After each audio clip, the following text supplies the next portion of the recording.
অভয়বাণী অভয়বাণী অভয়বাণী।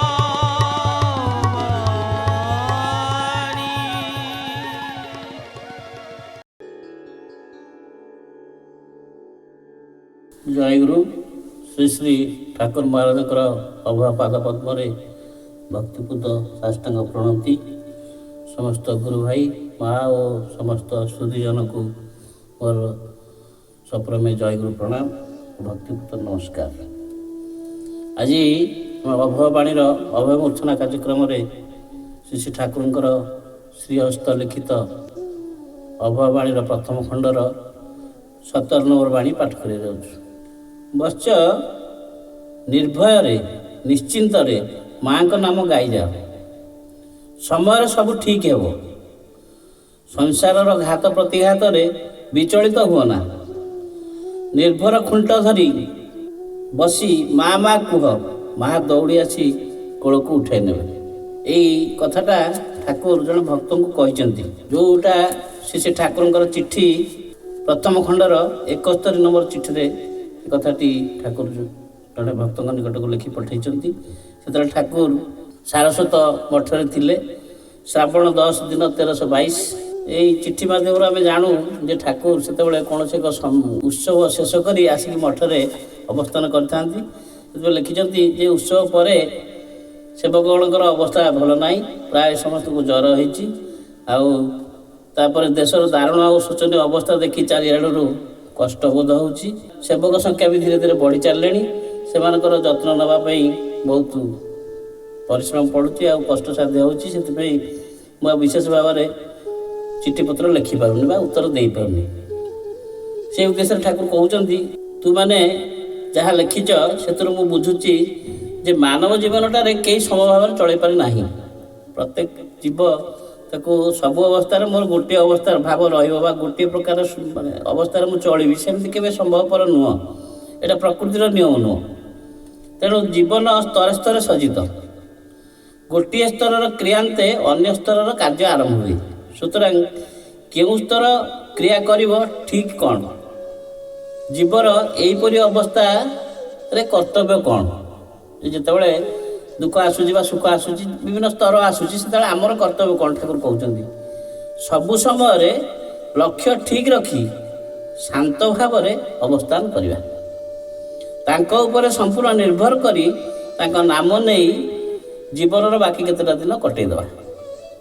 ସୁତରାଂ ଆନନ୍ଦ ବା ନିରାନନ୍ଦ ଯାହା ଉପସ୍ଥିତ ହେଉ, ସେଥିରେ ଚଞ୍ଚଳ ନ ହୋଇ ପ୍ରତ୍ୟହ ଯଥାସାଧ୍ୟ ଜପ ଓ ଧ୍ୟାନ ଓ ପ୍ରାର୍ଥନା କରିବା କର୍ତ୍ତବ୍ୟ।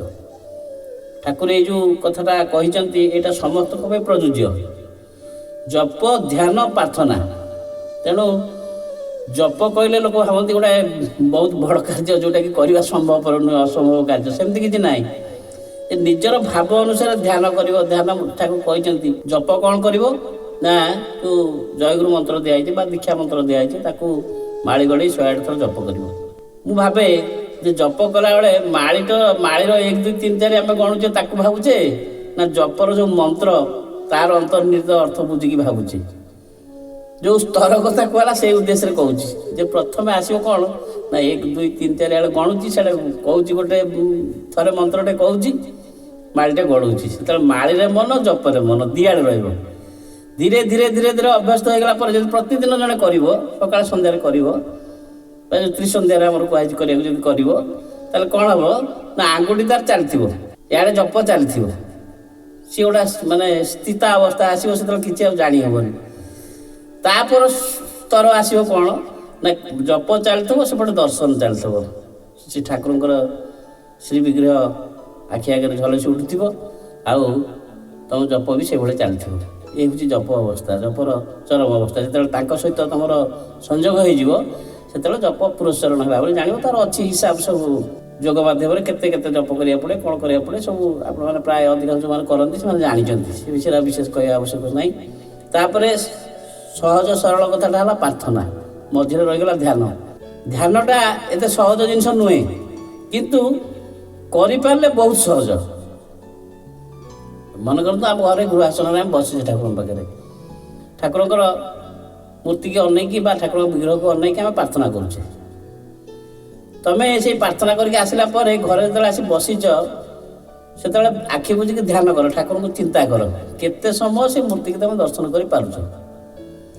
ଏଇ ଜିନିଷଟା ଯେତେବେଳେ ଆସ୍ତେ ଆସ୍ତେ ଆସ୍ତେ ଆସ୍ତେ ତମେ ଅଭ୍ୟାସ କରିବ, ତାପରେ ଦେଖିବ ଯେଉଁ ମୁହୂର୍ତ୍ତରେ ତମେ ଆଖି ବୁଜିକି ଠାକୁରଙ୍କୁ ଧ୍ୟାନ କରିବ ବା ଚିନ୍ତା କରିବ ସେତେବେଳେ ସେ ଫୁଟି ଉଠିବେ ଆଉ ଦେଖିପାରିବେ, ଆଉ ତମେ ତାଙ୍କ ସହିତ ଯେଉଁ ଯୋଗାଯୋଗ ସମ୍ପର୍କ ଯେଉଁଟା କୁହାହେଉଛି ସୂକ୍ଷ୍ମ ଚେତନା ତାଙ୍କର ଯେଉଁ ଆସିବ ସେଇଟା ଅନୁଭବ କରିପାରିବ।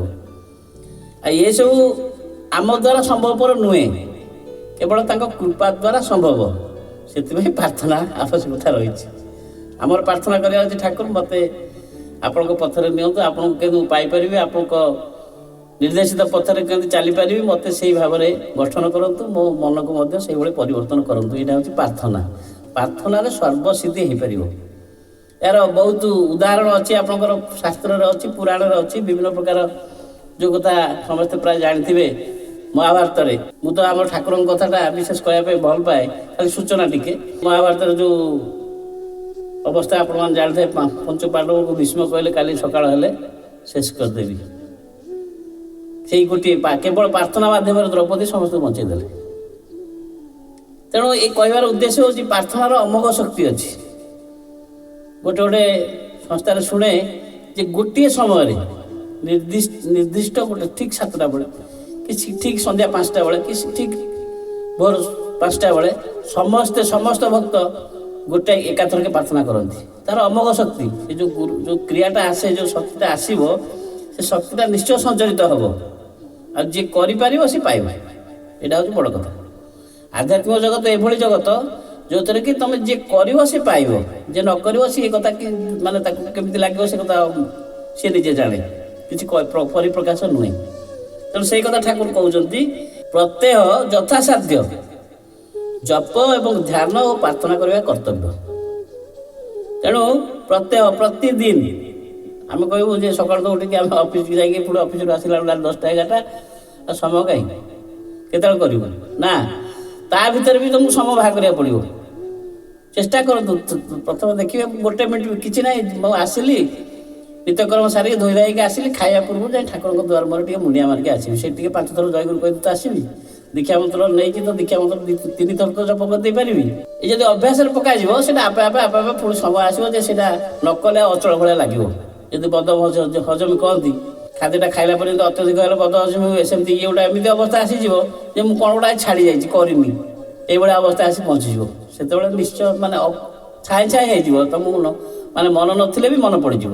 ସେଥିପାଇଁ ଠାକୁର ଏଇସବୁ ଜିନିଷ ଦେଇଛନ୍ତି ଆମକୁ କରିବା ପାଇଁ, କିନ୍ତୁ କରିବାଟା ହେଉଛି କର୍ତ୍ତବ୍ୟ। ସେଥିପାଇଁ ଲେଖା ହେଇଛି ପ୍ରତ୍ୟହ ଯଥାସାଧ୍ୟ, ଯେତେଟା ସମ୍ଭବପର ନିଶ୍ଚୟ କରିବା। ଆଉ ଗୋଟେ କଥା କୁହାହେଉଛି ଯେ ଫଳାଫଳ ଓ ସୁଖ ଦୁଃଖରେ ଉଦାସୀନ ରହିବାକୁ ଶିକ୍ଷା ଓ ଚେଷ୍ଟା କର। ଆ ପୂର୍ବରୁ କେତେଟା ବାଣୀରେ ଆମେ ଶୁଣୁଥିଲେ ଯେ ବହୁତ ଭକ୍ତ ସେତେବେଳେ ବି ଠାକୁରଙ୍କ ଥିବା ସମୟରେ ବ୍ୟସ୍ତ ହୋଇ ପଡ଼ିଛନ୍ତି, ମୁଁ ଏଇ ମନ୍ତ୍ରଟା ଜପ କରୁଛି, ମୋର କାହିଁ ଫଳପ୍ରଦ ହେଉନି, ଏ କରୁ। ସେଥିପାଇଁ ଠାକୁର ସେ ଭାଇକି ଉପଦେଶ ମାଧ୍ୟମରେ କହିଛନ୍ତି, ବ୍ୟସ୍ତ ହେଲେ ଚଳିବ ନାହିଁ, ଧୈର୍ଯ୍ୟ ଧରିବାକୁ ପଡ଼ିବ। ଆଉ ଫଳାଫଳ କ'ଣ ହେବ ବା ସୁଖ ହେବ କି ଦୁଃଖ ହେବ ସେଥିପାଇଁ ବ୍ୟତିବ୍ୟସ୍ତ ହେବା ଆବଶ୍ୟକତା ନାହିଁ। ତେଣୁ ଠାକୁର ସେଥିପାଇଁ କହୁଛନ୍ତି, ବିଶେଷ କରି ଯେ ସ୍ଥାନ କାଳ ପାତ୍ରରେ ବ୍ୟତିକ୍ରମ ଥିଲେ ମଧ୍ୟ ସବୁବେଳେ ଚେଷ୍ଟା କରିବ ଏଇ ଯେଉଁ ଧାରାବାହିକ ଭାବରେ କାର୍ଯ୍ୟ କରିବା ପାଇଁ ଆମେ ଚେଷ୍ଟା କରିବା। ଆମେ ଯାଇଛେ ଆଜି ବାହାରକୁ କୋଉଠି ବୁଲିବା ପାଇଁ ଯାଇଛେ, ସେଠି ଉତ୍ତମ ପରିବେଶ ନାହିଁ କି ଜପ କରି ତମ ଆଖି ବୁଝିକି ନିଜେ ଶୋଇବା ସମୟରେ ବି ଜପ କରିଦେଇପାରିବ, ପ୍ରାର୍ଥନା କରିଦେଇପାରିବ, ଧ୍ୟାନ କରିଦେଇପାରିବ। ସେଇଟା ନିଜର ମନ ଭିତରେ ରହିବା ଦରକାର। ଏଇଟା ହେଉଛି ସବୁଠୁ ବଡ଼ କଥା। ଯେ ସେଥିପାଇଁ କୁହାଯାଇଛି ଯେ ବିଭିନ୍ନ ପରିସ୍ଥିତିରେ ଯେତେବେଳେ ଆମେ ଭାବୁ ବା ଆମେ ଠାକୁରଙ୍କ କଥା ଭୁଲି ଯାଇଥାଉ, ସେତେବେଳେ ଗୋଟେ ଉପଦେଶରେ ଲେଖା ହେଇଛି ଯେ ସେତେବେଳେ ଯଦି ତୁମେ ମନେ ମନେ ଭାବିବ ଯେ ମୁଁ ସେତେବେଳେ ଠାକୁରଙ୍କୁ ଭୁଲିବାକୁ ଚେଷ୍ଟା କରିଛି, ମନଟା ସେତେବେଳେ ଠାକୁରଙ୍କ କଥା ମନ ନାହିଁ, ସେଇଥିପାଇଁ ଏ କଥା ମନେ ପଡ଼ୁନି। କିନ୍ତୁ ଠାକୁର ଏମିତି ଗୋଟେ ସରଳ ଉପାୟ ସବୁ ବତେଇ ଦେଇଛନ୍ତି ଯେଉଁଥିରେ କି ତୁମେ ଭୁଲିବାର ଆଉ ଚାନ୍ସ ନଥିବ, ସୁଯୋଗ ନଥିବ। ଏମିତି ତାଙ୍କ ସହିତ ସମ୍ପୃକ୍ତ ହେବା ପାଇଁ ସେ ବ୍ୟବସ୍ଥା କରିଛନ୍ତି। ଏଇ ଯେଉଁ ଜପ ଧ୍ୟାନ ଆଉ ପ୍ରାର୍ଥନା ମାଧ୍ୟମରେ ଆମେ ନିଶ୍ଚୟ ତାଙ୍କ କଥା ଆମେ ଯେଉଁଠି ଗଲେ ମନେ ପଡ଼ିବ। ଏବେ ମାନେ କହିବା କଥା ନୁହେଁ, କିନ୍ତୁ ଯେହେତୁ ଠାକୁର ଭାବବିହୀନ ପ୍ରସଙ୍ଗ ରଖିଛନ୍ତି, ସେଇ ମାଧ୍ୟମରେ କହିବା କଥା ଯେ ଏମିତି ସମୟ ଆସି ପହଞ୍ଚିବ ଯେ ବସିଲେ ଉଠିଲେ ସ୍ୱଚ୍ଛାକୃତ ଭାବରେ ଜୟଗୁରୁ ବାହାରିବ, ଆଉ ତୁମକୁ ମନେ ପକାଇବାକୁ ପଡ଼ିବନି। କିନ୍ତୁ ସେଇ ପର୍ଯ୍ୟନ୍ତ ଆମକୁ ଯିବାକୁ ପଡ଼ିବ। ଯିଏ ଯାଇଛନ୍ତି ସିଏ ଅନୁଭବ କରିପାରିବେ ଆଉ ସେମାନେ ମଧ୍ୟ ଏଇ କଥାରେ ମଧ୍ୟ ସହମତି କରିବେ ହଁ ଏଇଟା ସତ୍ୟ କଥା ଏଇଟା ହେଉଛି ବୋଲିକି ଅନୁଭବ କରିପାରିବେ।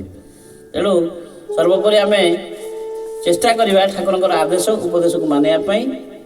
ଆଉ ଏଇ ଯେଉଁ କଥା କୁହାହେଇଛି ଶେଷରେ ଏଇ ବାଣୀ ମାଧ୍ୟମରେ ମା କୁହ ମା ଦୌଡ଼ି ଆସି କୋଳକୁ ଉଠାଇ ନେବେ। ଏଇ ପ୍ରସଙ୍ଗରେ କହିବି ଯେ ଠାକୁର କହିଛନ୍ତି ଯେ ପତିଙ୍କର ପ୍ରିୟ ପୁତ୍ରକୁ ସତୀ କ'ଣ କେବେ ଅନାଦର କରିପାରିବେ? ଅର୍ଥାତ୍ ସେ ଠାକୁରଙ୍କର ପ୍ରିୟ ହେଲେ ହିଁ ଜଗଜ୍ଜନନୀର ପ୍ରିୟ ହେବା ସମ୍ଭବ। ଯେଉଁମାନଙ୍କ ମାତୃ ସାଧକ ସେମାନେ ଭାବନ୍ତି ଆମେ ଠାକୁରଙ୍କ ସାଧନା କରିପାରିବୁନି, ଏ ଭୁଲ କଥା। ଜଗଜ୍ଜନନୀ ମା ଆଉ ଠାକୁର ଏକ ଅଭିନ୍ନ, କିନ୍ତୁ କେବଳ କ୍ଷେତ୍ର ବିଶେଷରେ ଭିନ୍ନ ଭିନ୍ନ ଆମେ ଦେଖୁଛେ, ରୂପ ଅନୁସାରେ ଆମେ ଅଲଗା ଭାବୁଛେ, କିନ୍ତୁ ସେଇଟା ଏକ। ତେଣୁ ଆମର ସାଧାରଣ ହିସାବରେ ଆମେ ସଂସାରରେ ବା ପରିବାରରେ ଯଦି କହିବା ବାପା ମା ଯେମିତି ପିଲାଟା ବା ସନ୍ତାନର ଅଳି ଅର୍ଦ୍ଦଳି ବାପା ପାଖରେ କହିଲେ ହେବ, ବାପା ପାଖରେ ସିଧାସଳଖ ନ କହି ମାଆଙ୍କୁ କହିଲେ ବି ମା ମାଧ୍ୟମରେ ବାପାଙ୍କ କତିକି ସେ ଖବରଟା ଯିବ, ବାପା ତାକୁ ସମାଧାନ କରିବେ। ଏଇଟା ସମ୍ଭବ। କିନ୍ତୁ ଆମର କର୍ତ୍ତବ୍ୟ ଆମେ କେମିତି ସେଇ ଜିନିଷଟା ପାଇପାରିବା। ଶ୍ରୀ ଠାକୁର ମହାରାଜଙ୍କର ଆମର ପ୍ରିୟ ହେବା ଆଉ ତାଙ୍କର ନିଗମ ସନ୍ତାନ ହିସାବରେ ଆମର ଯାହା କର୍ତ୍ତବ୍ୟ ଆମେ ତାହା କରିଚାଲିବା। କେତେ ଦୂର ଆମେ କରିପାରୁଛେ କି ନାହିଁ ଏଇଟାକୁ ଆମେ ନିଜେ ନିଜେ ଅନୁଭବ କରିବା। ଆମମାନଙ୍କର ମାନସିକତା, ସ୍ୱଭାବ, ଚରିତ୍ର, ଆଚରଣ ଏବଂ କର୍ମ ଯଦି ଶ୍ରୀ ଠାକୁରଙ୍କର ସନ୍ତୁଷ୍ଟି ବିଧାନ କରେ ତେବେ ଆମମାନେ ତାଙ୍କର ପ୍ରିୟ ହୋଇପାରିବା, ଏକଥା କହିବା ବାହୁଲ୍ୟ ମାତ୍ର। ତେଣୁ ଭବବନ୍ଧନର ଖଣ୍ଡନ ତଥା ଗୁରୁକୃପାରୁ ନିତ୍ୟ ଲୋକର ସିଂହଦ୍ୱାର ଅତିକ୍ରମ କରିବାର ତ ସମୟର ଅପେକ୍ଷା ମାତ୍ର। ତେଣୁ ଆମେ ଏଇ ଜିନିଷ ପାଇବା ପାଇଁ ଯେଉଁ ନିତ୍ୟ ଲୋକ ଠାକୁର କହିଛନ୍ତି ଆମକୁ ନେଇଯିବେ, ସେଇ ନିତ୍ୟ ଲୋକକୁ ନେବା ପାଇଁ ଏଇ ଯେଉଁ ବାଣୀଟି କୁହାଯାଇଛି ତାର ସେ ଯେଉଁ ନିତ୍ୟ ଲୋକକୁ ଯିବା ପାଇଁ ହେଲେ ମାଆଙ୍କର ଯେଉଁ କୃପାଟା ଆବଶ୍ୟକତା ଅଛି। କୁହାଯାଇଛି ଯେ ବାଟ ଗଲାବେଳେ ମା ଟିକେ ରୋକି ଦିଅନ୍ତି। ତେଣୁ ବାପା ଯଦି କହିବେ ତାକୁ ଛାଡ଼ିଦିଅ ସେ ମୋ ପାଖକୁ ଆସିବ, ମାଆଙ୍କର ଆଉ ସେଠି ନାହିଁ ଯେ ତାଙ୍କୁ ଅଟକେଇ ରଖିବା ପାଇଁ। ଯାହା ହଉ ଆସନ୍ତୁ ଏଇ ବାଣୀ ମାଧ୍ୟମରେ ଆମେ ସେଇ ନିତ୍ୟ ଲୋକକୁ କେମିତି ପାଇପାରିବା, ଠାକୁରଙ୍କ ସହିତ ଆମେ କେମିତି ଏକ ହୋଇପାରିବା, ତାଙ୍କର ପାଦରେ ଯାଇକି ଆମର ଆତ୍ମା ଲୀନ ହେବ, ସେଇ ଉଦ୍ଦେଶ୍ୟରେ ଆମେ ସମସ୍ତେ ଚେଷ୍ଟିତ ରହିବା। ଆଉ ତାଙ୍କର ଆଦେଶ ଉପଦେଶ ଯେଉଁ ବିଶେଷ କରି ଗୁରୁତ୍ୱପୂର୍ଣ୍ଣ କଥା ଏଇ ବାଣୀରେ କୁହାହେଲା ଯେ ପ୍ରତ୍ୟହ ଯଥାସାଧ୍ୟ ଜପ ଏବଂ ଧ୍ୟାନ ଓ ପ୍ରାର୍ଥନା କରିବା। ଏଥିପାଇଁ ଆମେ ସମସ୍ତେ ଆଜିଠୁ ଚେଷ୍ଟା କରିବା, ଠାକୁରଙ୍କୁ ଜଣାଇବା ଠାକୁର ସେଇ ଶକ୍ତି ଆମକୁ ପ୍ରଦାନ କରନ୍ତୁ। ଜୟ ଗୁରୁ, ଜୟ ଗୁରୁ।